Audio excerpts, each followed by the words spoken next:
Hi, good evening. I'm Cassandra Marcella Metzger, and I am a certified yoga therapist, a meditation teacher, a writer, and the founder of Wellspring Stones, the online oasis for those living with illness. I help women who live with chronic illness to feel more beautiful, to feel more peaceful, and to have more agency and meaning in their lives. And today, I want to talk about a new book by Brené Brown, her latest, called Braving the Wilderness. You see that? Oops, here we go. Stay tuned, because at the end, I have a special gift for those who stick with it. It's not going to be very long, maybe 10 or 12 minutes today. But I have a freebie for you at the end if you stay all the way to the end. Let's see. So I'm going to talk about three things today. I want to define what wilderness means for those who live with illness. I want to talk about self-trust. Most of her book talks about learning to trust others and creating intimacy through trust and the components that you need for that. But I want to talk about this section of the book where she talks about self-trust. And thirdly, I want to talk about belonging and what that can mean when we don't even feel like we belong to our bodies. And how do we navigate that? But first, I want to start with a little bit of a story. Over a decade ago, in 2003, 2004, I was going to my gym. And something happened to me that I'm sure has happened to many of you who live with an invisible illness and who have a handicap tag, which was that I got accosted by a stranger for parking in a handicap spot. And we were standing at the elevator, and she scoffed at me audibly. And very unlike me, because I'm not good with confrontation anyway, and especially not good on a day when I'm not feeling well, as I was not on that day, I confronted her and said, why are you scoffing at me? And she didn't reply. And then I said, would you like to see my disability ID? Which luckily I had. New Jersey at that time, where I had been living, I just moved back to DC, and so I still had my New Jersey disability tag that I was using, issued, as well as a driver's license, an ID that said you were disabled. So it was like a third-party validation. And that helped me and enabled me to speak up for myself in that circumstance. She still didn't reply, but she did see me in the locker room. She must have thought I was there going to the gym to work out,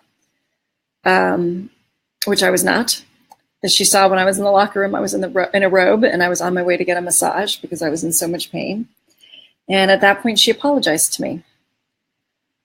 I think I said to her, not all disabilities are visible in the garage, because when she apologized to me, I couldn't speak because I just burst into tears because I was ashamed that I was parking in a handicapped spot. I was embarrassed. I was angry that I was in fact not working out, and it was tough, but I was able to stand up for myself in that moment. And it's related to what we're going to be talking about today. So this is where things went awry. This is actually my third try today, trying to do this. I have a few new tools with like this chiron along the bottom, and I did get my logo up here, right there. So that at least worked.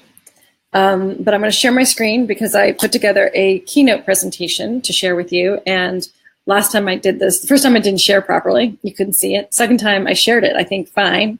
Turned out I didn't because the sound wasn't working. So I think I have it figured out. But bear with me, okay? So first I need to share my screen like that. And then I'm going to make myself smaller. There we go. And then I'm going to actually share with you what I want to share with you.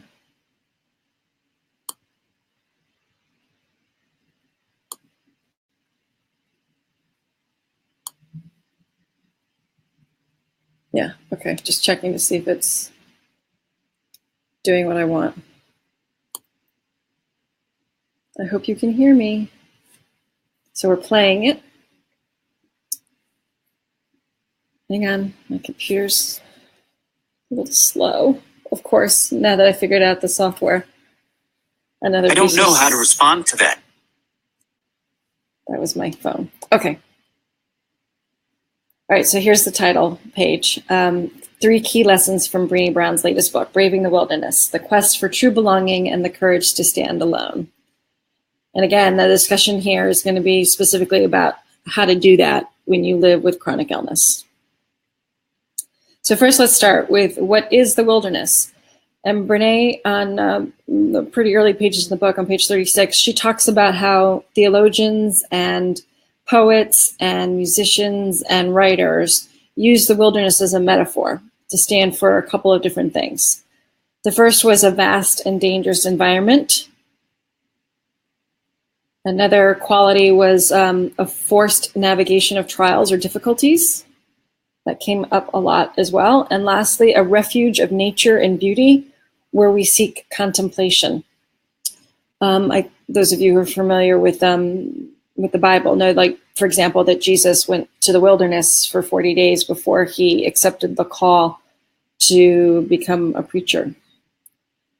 So it repeats in literature and in poetry and in culture. So that's what she found. But she also said that all of them in common evoke notions of solitude and vulnerability and a quest, either emotional, spiritual, or physical. I think there's a lot here that relates to being sick. Brené talks about sort of the shame or difficulty in defending the choice to go into the wilderness. I think for people who are ill, they're sort of shoved into the wilderness. They don't really have to worry about that. They don't really have a choice.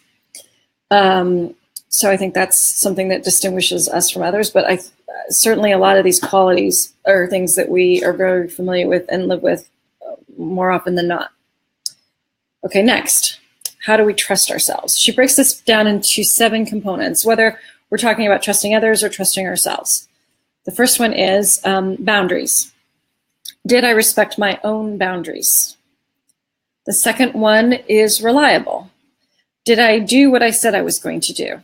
I want to pause here for a moment and just add a little bit to this. For me, this is more a focus on effort rather than outcome, because with our bodies being unreliable, we can't always control the outcome. So for me, being reliable or not in this context means, did I reliably try? For example, I wasn't feeling great this morning and wasn't sure I was going to be able to pull this off today, knowing that I was going to try to use some new tools. Again, this is my 3rd time doing it. And that brings me to the second kind of aspect of this that I kind of wanted to highlight, which is not to let perfectionism get in the way of at least trying. I think that's also very important, because we often let the fact that we can't do things the way we used to or the way we ideally would like to get in the way of actually just trying to do it. And again, not focusing on the outcome, but the effort. Third, accountable. Did I hold myself accountable for what I want to do, what I said I was going to do, how I want to be? Third, the vault. Did I respect my vault and share appropriately? In the context of others, this means when you are given a confidence that you don't disclose it to others, that goes into a safe place. I think in the context of sharing appropriately for yourself, I think what's appropriate changes from day to day and even in different contexts. But I also believe that those of us with invisible illness have a tendency to try to convince people. So we share a lot, or maybe more than we maybe need to, because we're trying to convince others, when in fact we're really trying to maybe convince ourselves. So for me here, this means not sharing from a place of needing external validation, but really because I'm trying to connect with somebody from my own heart. This will come up again, I think, in the next slide too. The 5th thing is integrity. Did I act from my integrity, from what I know is real?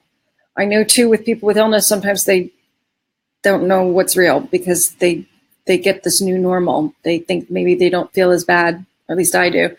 Maybe I'm not as sick as I think I am because I'm still able to do certain things. And it's not until I have a day where I'm really feeling great that I realize that I was sick, because you become inured to a new normal. So figuring out what that reality is can sometimes be challenging, but we need to believe in our reality. If we don't, nobody else will. 6, and this is one I still struggle with even after close to 20 years, non-judgment. Did I ask for what I need, and was I non-judgmental about needing help? I still have a hard time asking for what I need. I still feel ashamed for needing help and not being self-reliant and being dependent. So this is another area where I think we could benefit from further discussion. And lastly, generosity. Was I generous towards myself? Did I have self-compassion?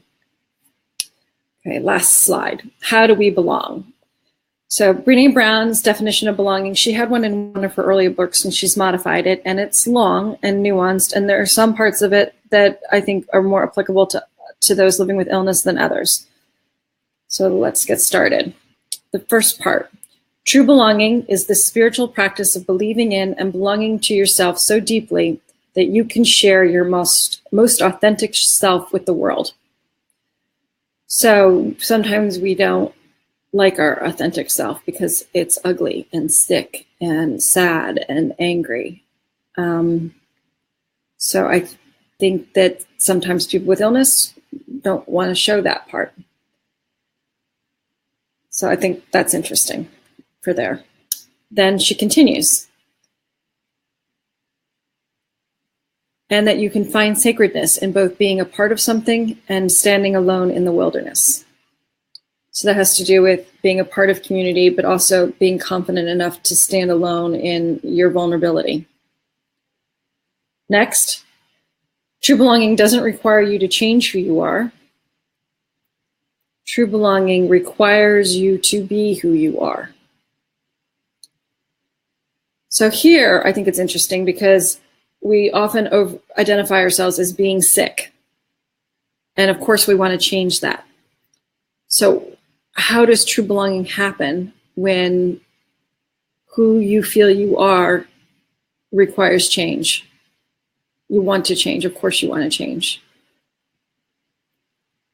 But the best part of the definition came actually apart from her official one. It was a line on the next page. And here's what she said. True belonging is not something you negotiate externally. It's what you carry in your heart. And in my case, it was what I carried in my wallet with that external validation from the government that I was disabled. It helped me to stand up for myself and to trust my reality that I really was sick and belonged and able to park in a disabled spot.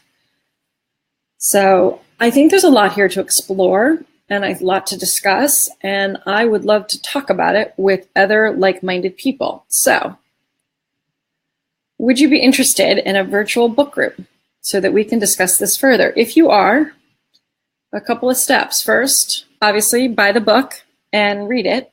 And let's say by March 15th, we can start a little over a month from now. It's not a long book. I think it's only about 160 pages, excluding the footnotes and acknowledgments and such at the end. So I'm thinking 5 weeks should be enough time. And then secondly, as you read it, make note of any questions or challenges that you have. On Brené Brown's website, she has a nice worksheet. We probably will use that as a guide. And lastly, where all the action is happening is our private Facebook group. So ask to join the Wellspring Stone Sanctuary. You can just search for it on Facebook and it should come up, as that's where all the action is going to happen. So just ask to join and I'll approve you and you'll be in when we do start this next month. And finally, as a thank you, here's your freebie. I have a free guide, Essential Rituals to Start Your Day, 10 Tips to Start Fresh, no matter how you feel when you wake up. It's not long, but it's really, really helpful. It's things that I've put together and my experience of living with illness for 20 years, some tried and true rituals for the morning. It also includes a free sheet of resources, most of which are free to support you in starting your day fresh. Sometimes my day doesn't start till noon, but I still want to start fresh. And also a cheat sheet that you can print out and pin to your mirror or hang in your closet so that you can have a quick reference guide. So let's minimize that and let's get rid of this. I hope that worked. I want to thank you for joining me today. And Again, I hope you will sign up to join our Facebook group so we can talk about this. I really would love to talk about it with some other folks who are dealing with some of the same things that I am, and that you'll sign up to get your free guide. And I'll see you next week. Thanks for joining us, and feel well and be well. Even though it's cold and freezing outside, it was freezing rain today here in DC. There were kids home from school, and I was supposed to go to the cathedral tonight, but I don't think I'm going to make it. I'm going to take a bath instead. Have a good evening.